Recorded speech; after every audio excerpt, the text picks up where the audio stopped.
Pessoal, esse aqui é o programa computacional, né, GeoGebra.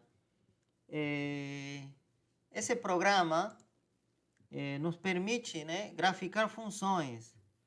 E então, aqui na determinação de zeros, em que poderia ajudar, em que poderia nos auxiliar? Nos poderia auxiliar, então, quando a gente esteja com dificuldade, né? A gente fez aquela tabela de isolamento de zeros e não deu certo, né? A gente não consegue, né, observar uma mudança de sinal da função. Então, uma saída é vir a esse programa computacional, o outro, né, e graficar essa função, né, que nós queremos encontrar seu zero. Nesse caso, né, a função que pretendemos encontrar o zero, né, seria essa função aqui, né, exponencial de x menos seno de x. Então eu fiz o gráfico aqui e deu essa curva bege que vocês estão vendo.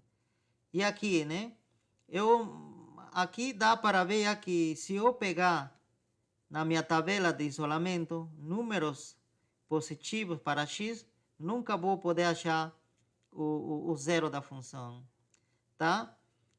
Ou pelo menos o intervalo que contém o zero da função, né? Mas se eu vou dar uma olhada na parte negativa, eu vejo já que entre menos 4 e menos 3 parece que existe, ou na verdade, existe, na verdade, né? Tenho certeza que existe um zero, né? Que está aqui, tá? Então, eu poderia já, nem precisaria fazer já o isolamento, né? Aquela tabela, né? Já poderia dizer que A seja menos 4 e o B seja menos 3, tá? E tenho esse zero aqui, né? Eu vou encontrar usando o método de biseção esse zero aqui com maior precisão, né? Aqui não dá para saber, né? Usando o programa GeoGebra, né? Pelo menos que eu sei, não dá, né? Mas mostra o gráfico e mostra em onde que corta o eixo X, né? Corta entre menos 4 e menos 3, tá? Mas você poderia se perguntar, mas tem outros pontos em que a curva corta o eixo X. Aqui entre menos 7 e menos 6. Então, o que significa? Que também tem outros zeros. Tem o zero entre menos 7 e menos 6. E tem outro zero entre menos 10 e menos 9. Tá? E tem mais. Se a gente fazer um zoom aqui, né, ou se afastar, a gente vai ver que tem mais zeros, tá? Porque a função seno é oscilante, né? E então, qual desses zeros é o que está pedindo em nosso caso? Em nosso exercício, está pedindo aquele zero que esteja mais próximo da origem, né? Do x igual a zero, né? Desse aqui, do valor zero. Então, quem seria? Seria esse daqui, esse valor, né? Que deveria dar 3, alguma coisa. Menos 3, alguma coisa, negativo. Então, já tenho a resposta, né? O A seria menos 4 e B menos 3. Né? E não preciso mais isolar, tá? Então, o gráfico ajuda mais rápido ainda, né? Fazer o gráfico da função, né? Ter um programa computacional que me ajude, né? Nesse sentido, já me dá uma ideia, tá? Ou se vocês preferirem também, né? Vocês podem começar o isolamento, né? Da tabela. Nesse caso, começa de menos 5, né? E vão avançando um em um. Nesse caso, né? E você vai ver que entre menos 4 e menos 3, a função vai mudar de sinal, né? O que era negativo vai passar a ser positivo, né? Nesse caso. Ok? Então fica a dica, né? Ajuda, né? Vocês usem todas as ferramentas possíveis que você tenha na mão, né? Para poder resolver esse problema. Então eu vou apresentar agora, né? O segundo método para resolver equações ou encontrar zeros de uma função. Esse método, né, se denomina método das cordas. Para que esse método seja aplicável, né, para encontrar os zeros de uma função, né, nós queremos precisamos que essa função, né, satisfaça alguns requisitos, tá? O primeiro, né, que a função seja contínua. Né? A função da qual queremos calcular seu zero, né, seja contínua, né? Claro, não contínua em todo, né, o domínio dela, senão em um intervalo, vamos dizer, intervalo AB, tá? Que mais? Né? Qual seria outro requisito que precisa satisfazer F, tá? Precisa que sua segunda derivada, tá certo? Segunda derivada da função, dessa função aqui, conserve, né, o sinal. Em onde? Também nesse intervalo aqui, né? A, B. Terceiro requisito. Né? E que exista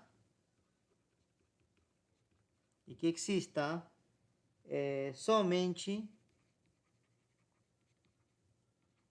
um zero da função, né, de fx em esse intervalo AB, ok?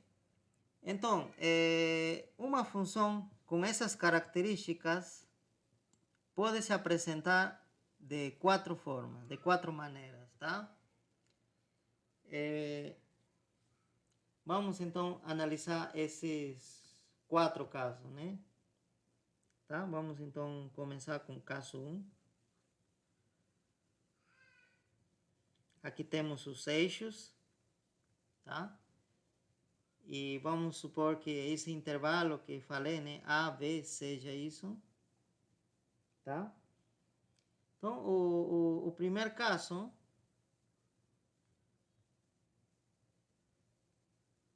seria essa função que tenha esse gráfico.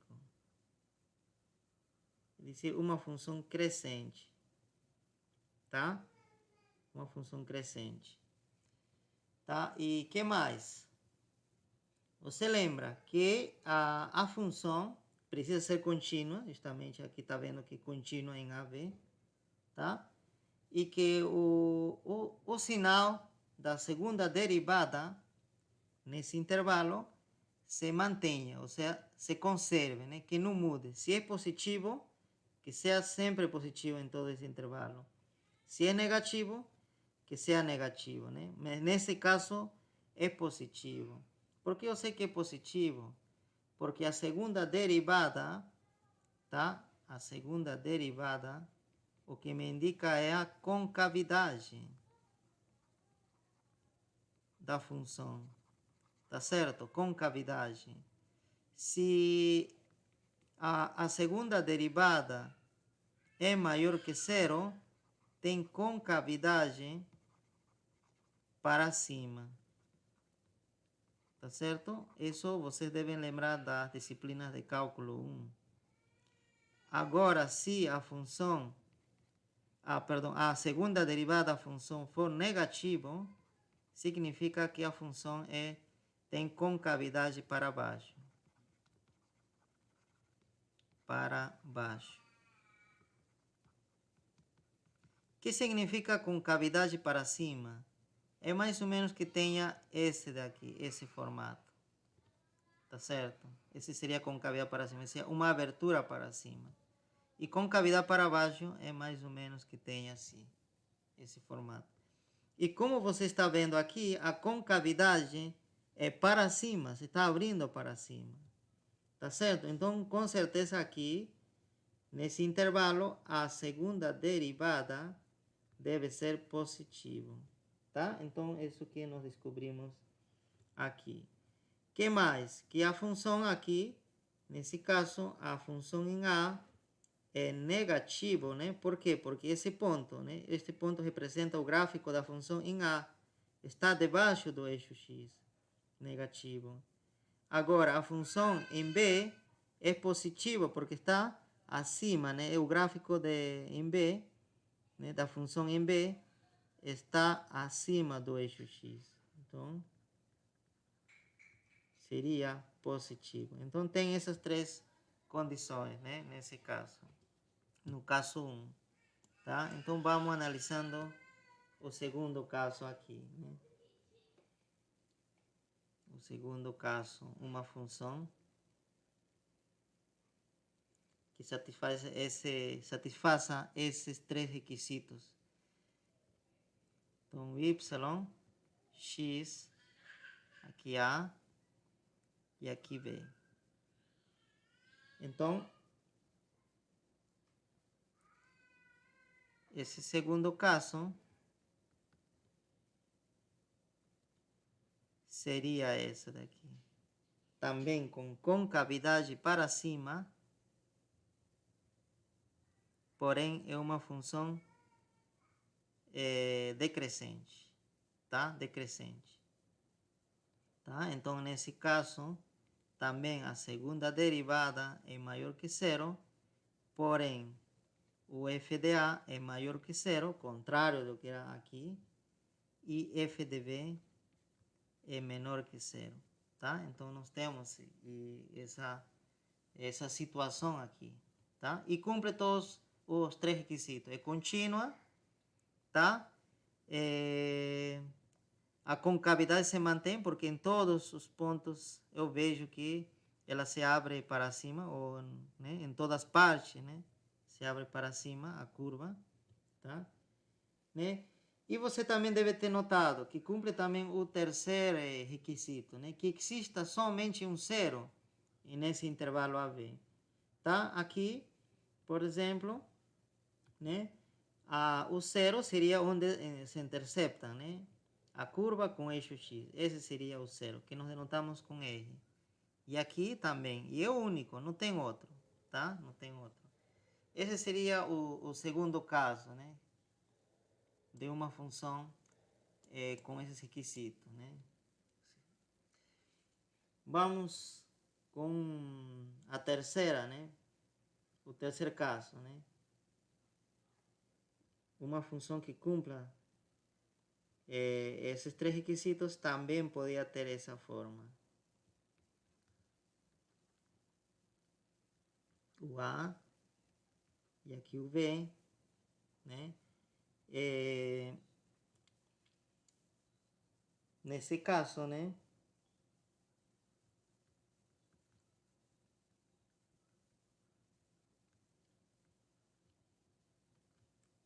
A função, a curva, já teria uma concavidade para baixo, né?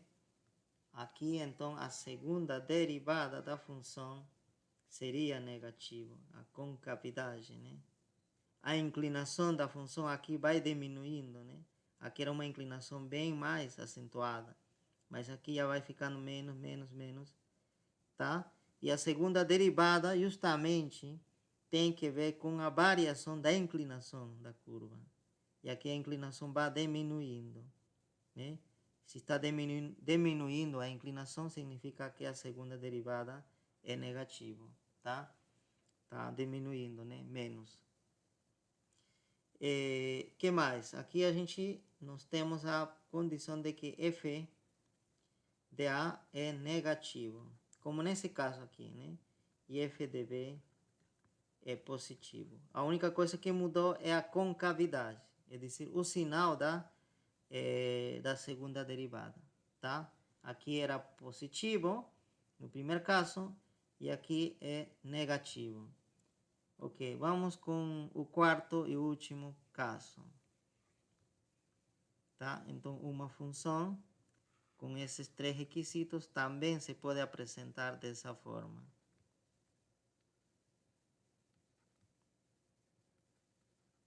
Tá?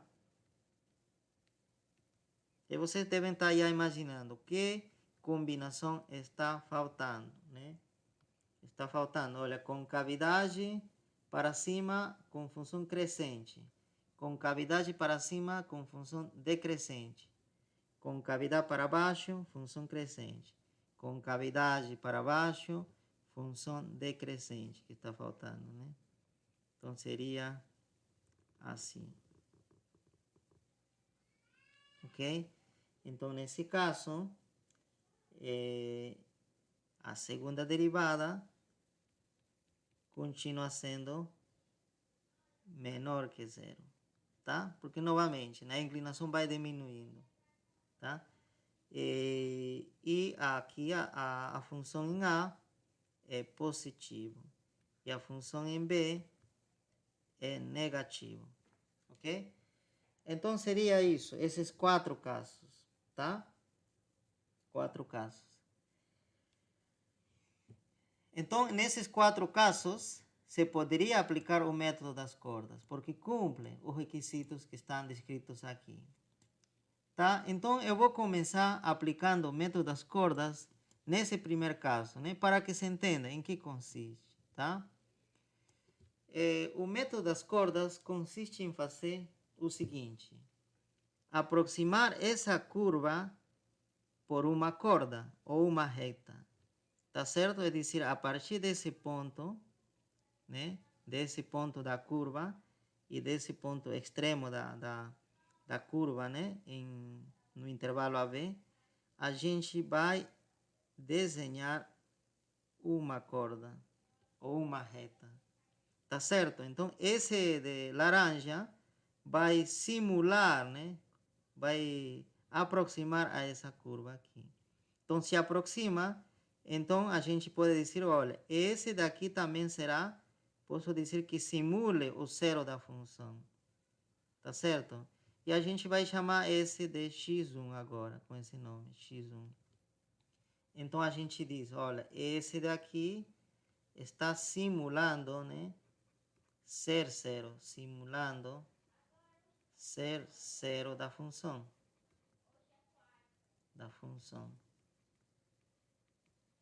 Ok? Tá certo? Então, olha, temos já um número que seria próximo do R. E a gente diz, olha, será que eu poderia melhorar ainda? Poderia me aproximar a R, né? Ao valor real? Ao zero real?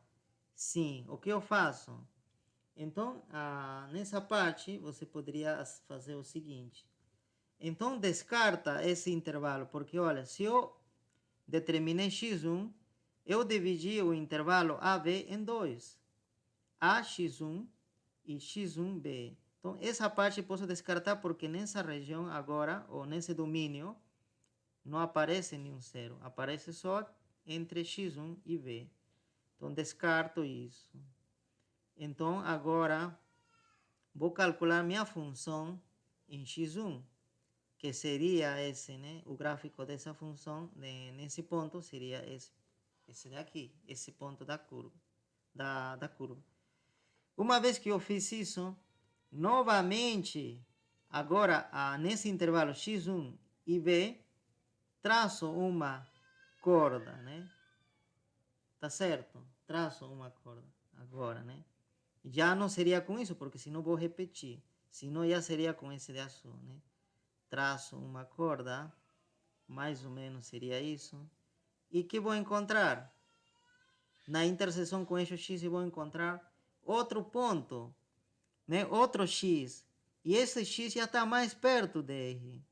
Né? Então, esse daqui, né? Que eu vou chamar, então,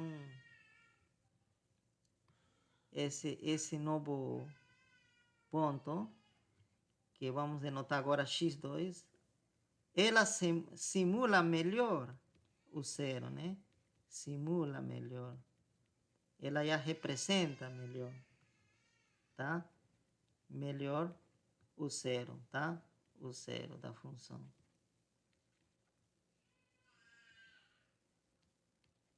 Simula melhor. E assim, e novamente, se aqui, né, determinar o valor da função e considerar simplesmente esse intervalo e traçar uma corda, eu vou encontrar ainda outro valor, x3, que vai simular ainda mais, ainda melhor, né, o zero da função.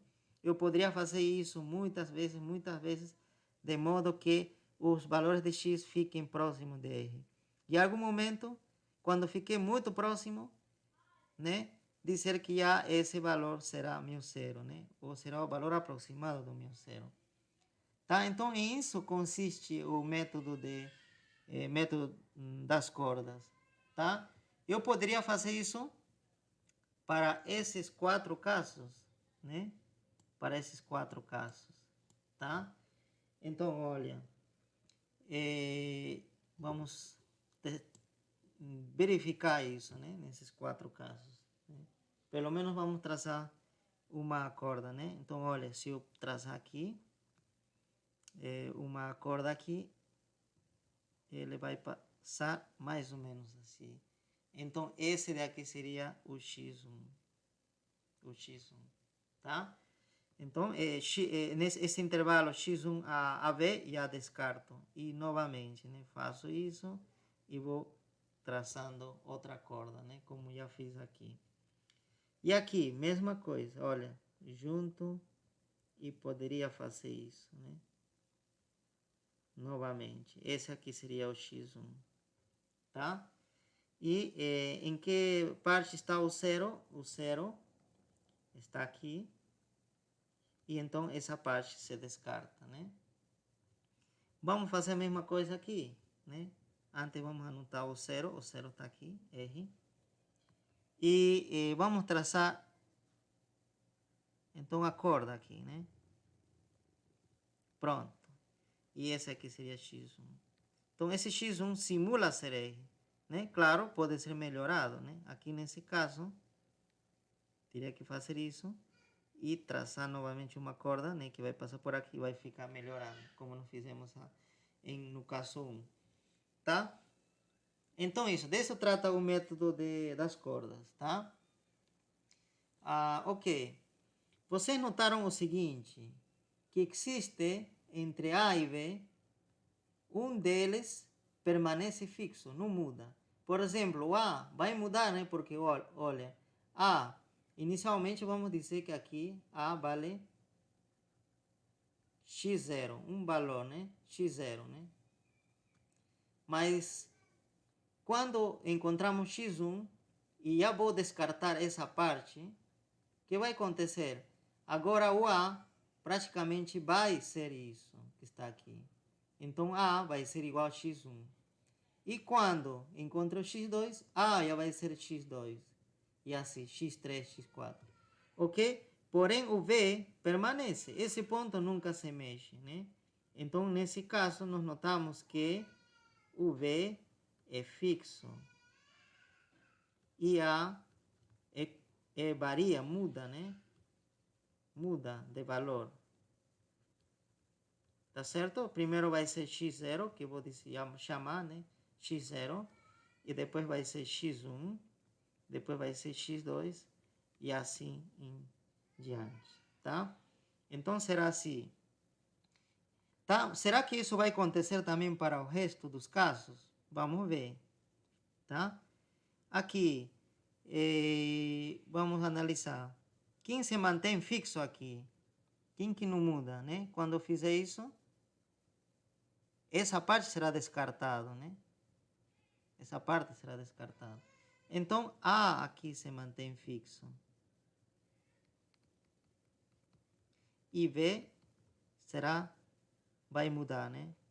Aqui colocamos, né? Vai mudar.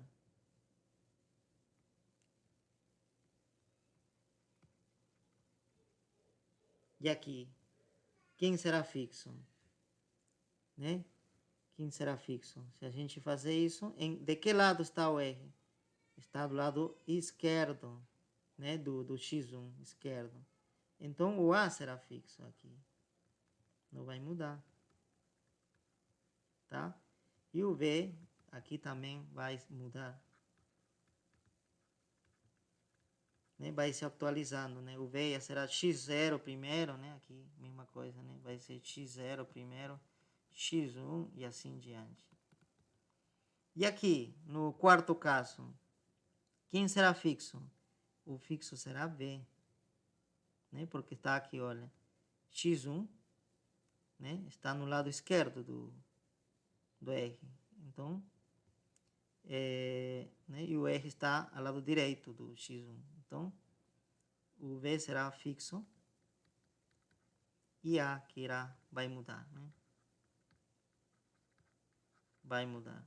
Então, nós temos essas situações. Então, quando a gente vai codificar em Fortran, precisamos, né, definir uma regra para que nosso código entenda isso. Nós precisamos codificar, né, de modo que o Fortran entenda isso. Tá? Em algumas situações, o A será que vai mudar e o B será fixo. Mas em outras, o A será fixo e B vai mudar. Então, que regra será? Nós observamos o seguinte, que se a segunda derivada for do mesmo sinal, né, que V, né, mesmo sinal, olha, positivo, positivo, então o V é que se mantém fixo. Tá certo, né? O mesmo sinal. Agora, vamos ver se essa regra se aplica aqui. Olha, a segunda derivada e a função em A tem o mesmo sinal e A é fixo, se cumpre. E aqui, será? E aqui também os dois têm o mesmo sinal, se cumpre também. E aqui, a segunda derivada e o valor da função em B também ambos são negativos, então tem o mesmo sinal. É decir, que ponto se mantém entre A e B? Se mantém aquele ponto onde a função tem o mesmo sinal que a segunda derivada. Tá? Então, esse seria o critério da escolha, né? De quem vai ser fixo e quem vai mudar. Tá? Então, já nós vamos passar a outra fase, né? E em Fortran podemos fazer a seguinte pergunta para reconhecer isso, tá? Vamos dizer, se, né, para descobrir, né, que dois valores têm mesmo sinal, a gente faz a seguinte pergunta. Né? Vamos nos perguntar. Se a derivada, imagina que nós queremos saber se A vai ser fixo ou vai ser variável, vai mudar, né? Então, calculo a segunda derivada em A e multiplico pelo valor do A. Então, se quero que A seja fixo, significa que essa segunda derivada e o valor da função em A devem ser do mesmo sinal, devem ser mais e esse mais. Ou se for menos isso, tem que ser menos também isso. Isso significa que ao multiplicar, isso tem que dar positivo. Tem que dar positivo. Então, vou perguntar isso. Se acontecer isso, se a resposta for sim, então o que vai acontecer?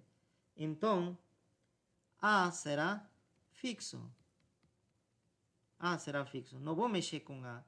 Porém, o B começará com o valor x0 e depois será x1 e x2 e assim em diante, né? O B será variável, né?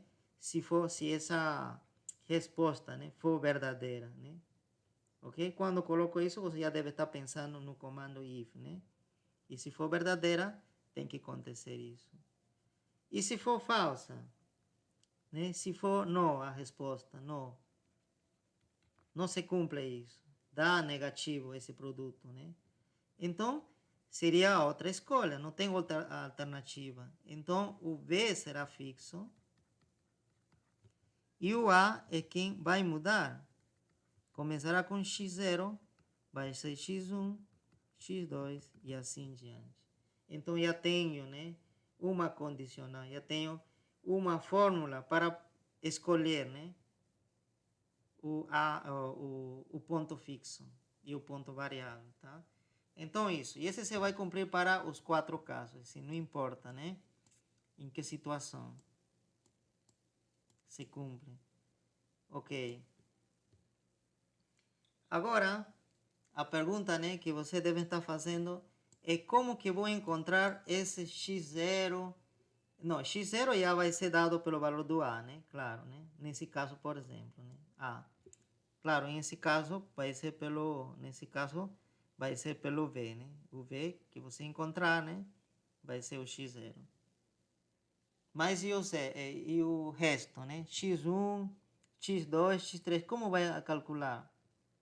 Tá? Já existe um algoritmo para isso, já existe uma fórmula de como calcular isso, né? E a demonstração é fácil também, né? Basta usar um pouco de trigonometria, né? Ou geometria e geometria, né? E você encontra isso, tá? Ou a geometria analítica, né? Para demonstrar esta fórmula que eu vou apresentar. Então, já vou chamar.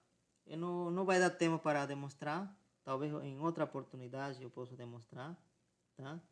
Então, aqui escrevo algoritmo para encontrar x1, x2 e assim em diante, tá? Esse seria aqui vamos apresentar então o algoritmo que nos permite encontrar esses valores de x, tá? Então, qual seria a fórmula? Seria essa, x n mais 1. Depois vocês vão entender o que significa isso, se vocês não estão entendendo. Igual a xn menos fxn dividido a função em xn menos f em z. Também eu vou indicar o que seria esse c. Tá? Não vão confundir com o método de biseção. Já não vai ser esse c, né? Do método de biseção. É diferente, tá? Ok, essa seria a fórmula, né? Claro, n, nesse caso, poderia ser 0, 1, 2 e assim. Todos os números naturais, né? Incluindo 0, n, tá? Então, o que significa essa fórmula, então, né? É dizer, por exemplo, quero encontrar o x1, né? Como falei, o x0 vai ser conhecido, né? Quero encontrar o x1, né? Como faço? Então, vou substituir n igual a 0 aqui. Então, se é 0 aqui, 0 mais 1, 1. Então, já tenho x1 aqui. Então, aqui é x1. Igual aqui, x0. E isso aqui é conhecido. Menos a função em x0. Também eu posso calcular isso porque eu vou ter que saber a função.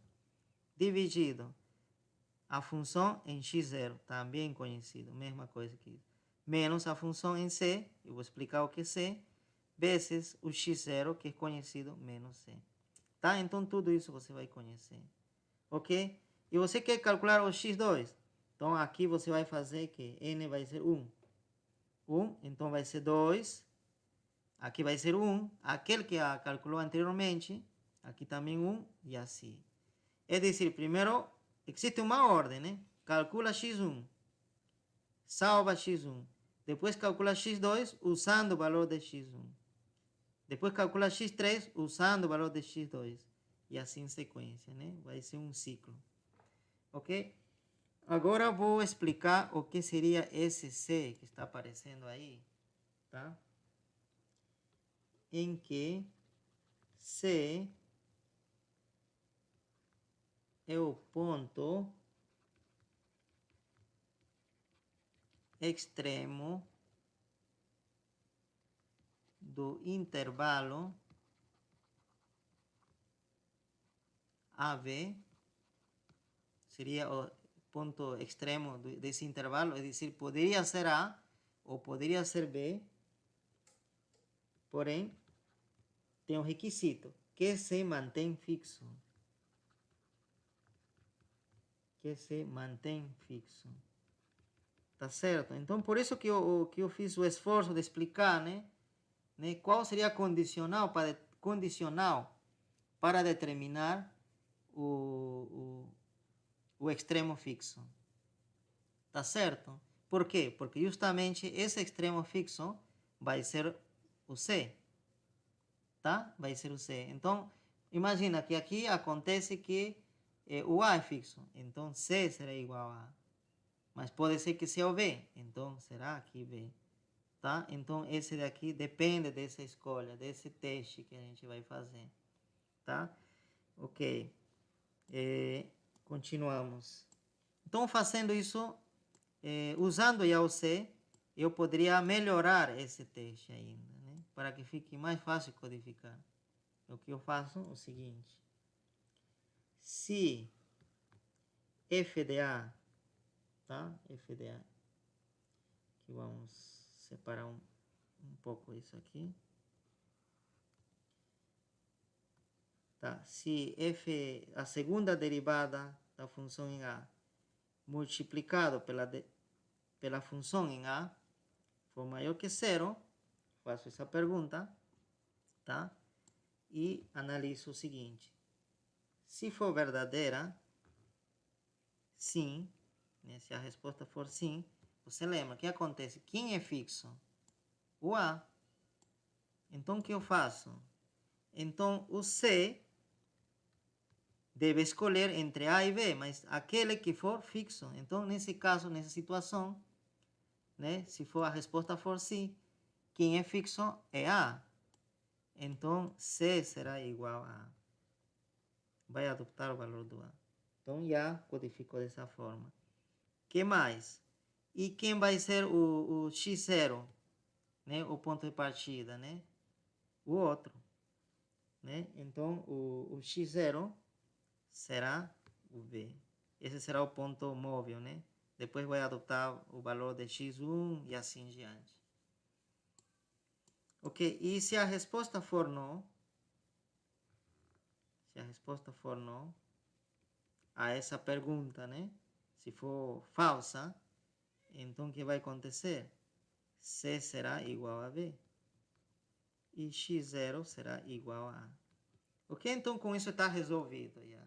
Parte do meu código, né? Já sei como implementar isso. Eu vou usar um if aqui e vou fazer essa pergunta. E se for verdadeira, faço isso. E se for falsa, mando fazer isso. Diz, olha, esse C que está aqui, né? Poderia ser o A, né? Ou poderia ser B. Tá? Vai ser um deles. Mas quem? Aquele que for fixo. Aquele que se mantém fixo, né? Esse aqui, né? Voltando nos casos, aquele que se mantém fixo. Quem seria nesse caso? Quem se mantém fixo? O V. O V aqui. Esse ponto nunca se move. Tá vendo? A partir desse ponto, sempre eu vou traçar a corda, né? Olha, primeiro tracei essa corda, depois essa corda e depois outra corda que eu vou traçar aqui. Então, esse ponto se mantém. Então, C, nesse caso, será isso. E nesse caso, se for minha função desse tipo, quem será o C? A partir daqui que traço, olha, essa, e depois eu posso traçar essa daqui, então será o A. E aqui, quem? Novamente o A. E aqui seria o B. Então, ele vai escolher. O C será um valor que vai ir mudando entre A e B, né?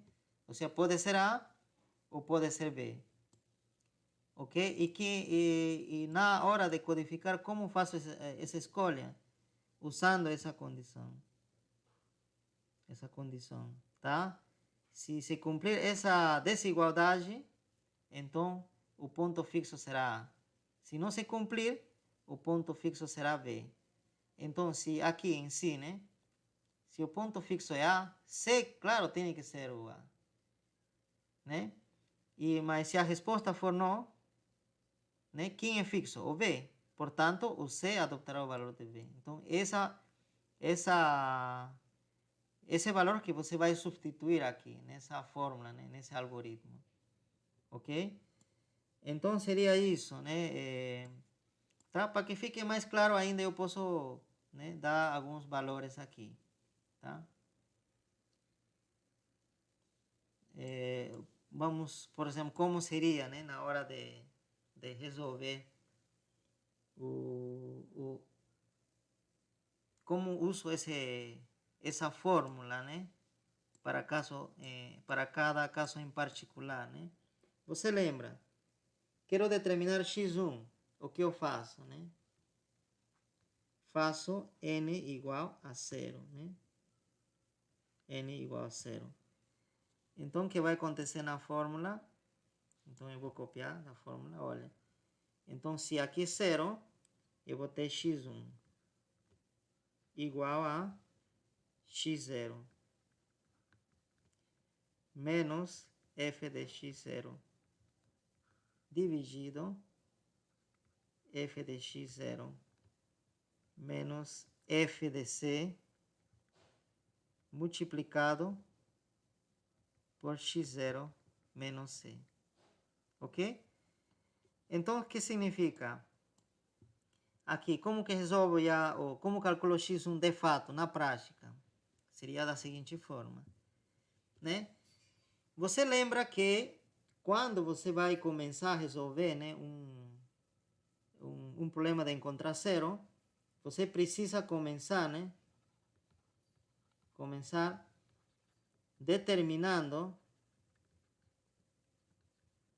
quem? O A, né? E o B. É dizer, onde está o zero? Eu preciso começar por isso, né? Até eu falei, né, que vocês poderiam usar um método gráfico, né? Usar um método computacional que ajude, né? Que ajude a graficar e você descobrir, né, em que aproximadamente para que valor de x o gráfico da função, né, corta o eixo x, né?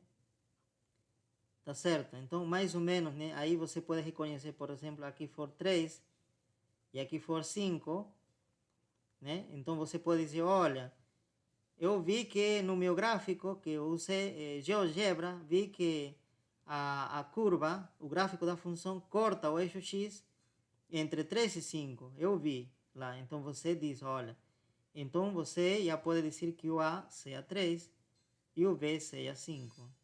Então, isso daqui você vai ter que conhecer, tá? Antes de você rodar, né, seu programa em Fortran, né? Esse aqui.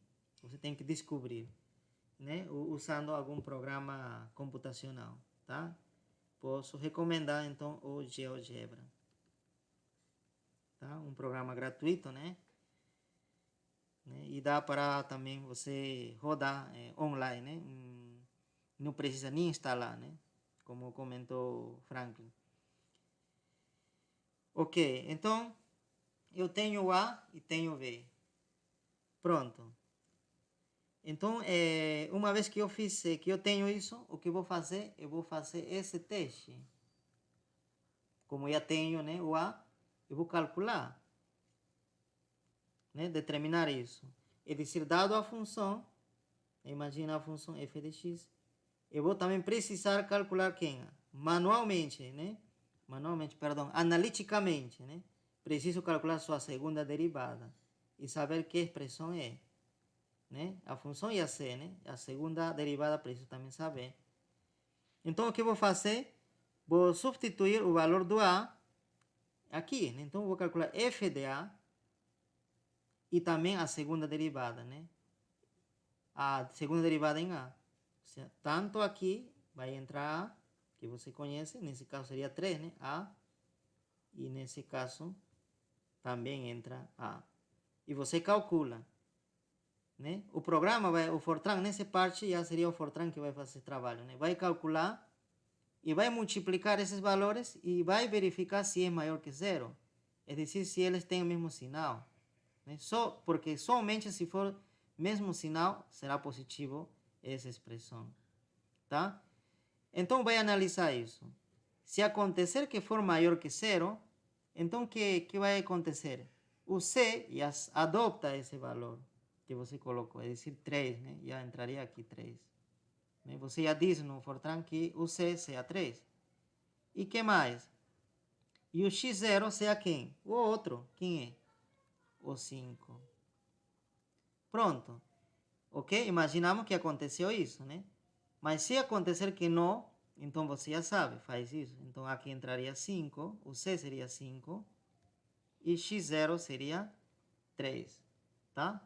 Né? Já invertido, né, em relação a isso. Ok, então aí nessa parte depois continua a calcular esse processo, né? Tá?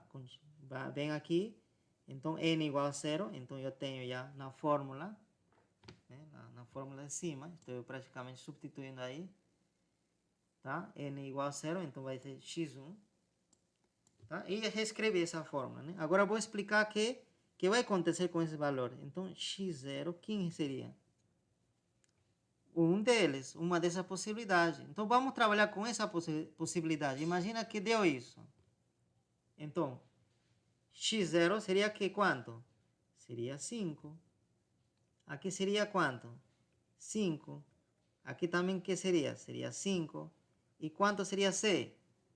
3, né? Porque está dizendo igual a 3. Pronto. E quem seria 5? Quem seria 3? Então, olha, tudo conhecido. Então, manda o Fortran, né, calcular tudo isso. Né? Então, me vai dar um resultado. Então, já sei x1. Calculei x1. Tá?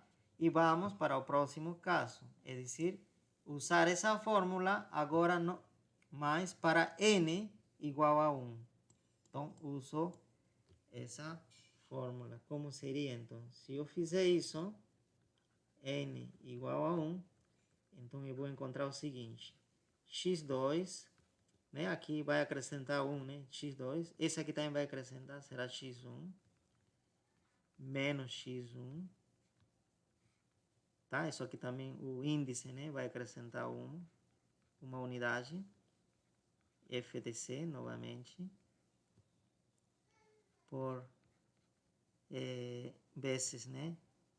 x1 aqui, também aumenta, né? Menos C.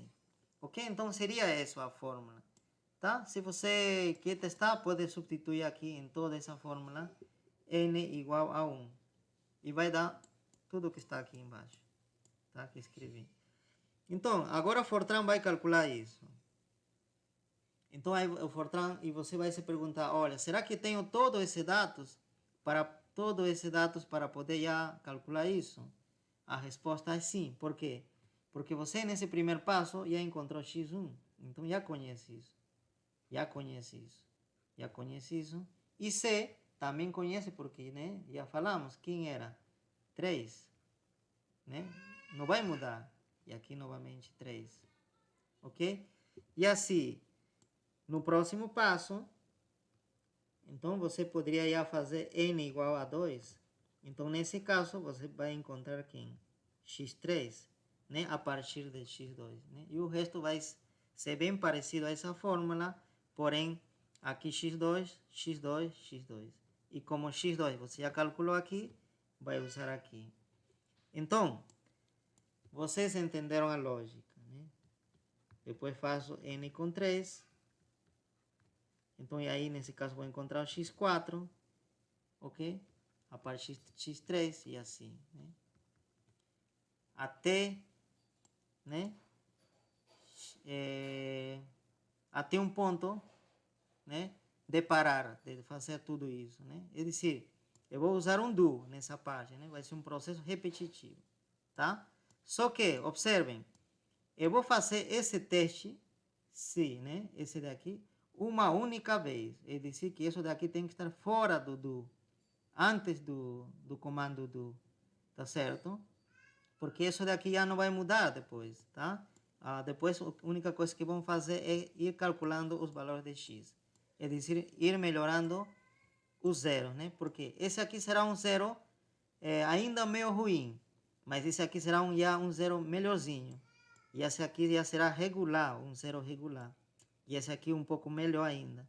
E assim, à medida que você vai avançando, você vai encontrando ótimos zeros. Talvez em x 100, né? Não sei, dependendo do caso, né? Talvez não seja tanto assim. Talvez esse aqui seja um zero ótimo, né? Ok? Então é isso. E qual a condição para parar? Não é que vai chegar sempre a 100, ou 4, ou 5. Pode ser que você, em 2 passos, já você encontre o zero ótimo. Pode ser. Mas a condicional é o seguinte, né? A pergunta, né? Quando paro? Né? Essa seria a pergunta. Você vai parar, né? Quando, né? Para quando o valor absoluto da função no último x que você calculou for menor que a tolerância que você vai colocar, né? As tolerâncias, né? Então, eu expliquei que a tolerância precisa ser um número pequeno, né? A tolerância, exemplo, podia ser, né? Exemplos, poderia ser 10 a menos 7, poderia ser 10 a menos 5, né? Poderia ser 10 a menos 1, por exemplo, né? Pode ser. Isso quem decide é você, tá? Ou o usuário, né? Tá certo? É você que vai codificar, você já pode impor. Ou pode pedir que o usuário coloque, né, a tolerância, né, a exigência. Tá? Então, vai parar fazer todo esse processo quando o último x, né, a função no último x for o valor absoluto for menor que esse valor, menor que 10 a menos 7 ou 10 a menos 5. Então, aí para, né? Então, o recomendável é que cada passo que você faz, você faça esse teste, essa pergunta, né? Se se cumprir, então você já manda que, você lembra, né? Se se cumpre isso, você manda o comando exit, né? Para sair do loop, né? Do do. Ok? Então, seria isso, né? Tá? E lembrando que se alguém escolher uma tolerância bem pequena, 10 a menos 7, ele vai obter um melhor zero, né? Essa seria a vantagem de pegar um y, uma tolerância pequena. Se ela pegar, por exemplo, né, 10 a menos 5, vai obter um zero regular, né? Mais ou menos, né? Um zero razoável, né? Tá? Razoável. E por exemplo, se alguém, né, que tem preguiça de fazer, ou não quer que o computador dele trabalhe muito, coloca um y grande, né? Então, o que vai obter? Um zero ruim, né? Não vai ser um zero confiável, né? Porque o computador vai trabalhar pouco, talvez em 2 passos, em 3 passos já satisfaz isso, esse requisito, tá? Porém, o zero que vai obter, esse aqui, vai ser ruim. Não vai ser confiável, tá? Se você colocar um y bem grande, ou perdão, bem pequenininho, então vai dar muitos passos aqui, talvez vai chegar até 100, né? Quem sabe? Porém, vai dar um zero, esse aqui, um óptimo, né? Bem próximo do zero real, né? Ok? Nesse caso, o R será bem próximo já do xn, né? Será bem próximo do zero exato, né? Esse aqui é o zero exato. Tá ok? Então seria isso, pessoal. Aí vocês podem codificar, tá? Em Fortran e tudo isso. Eu vou deixar um exemplo aqui, né? Para poder praticar, para ir treinando isso, tá? Exercício, né? Para finalizar. Exercício. Calcular a raiz da equação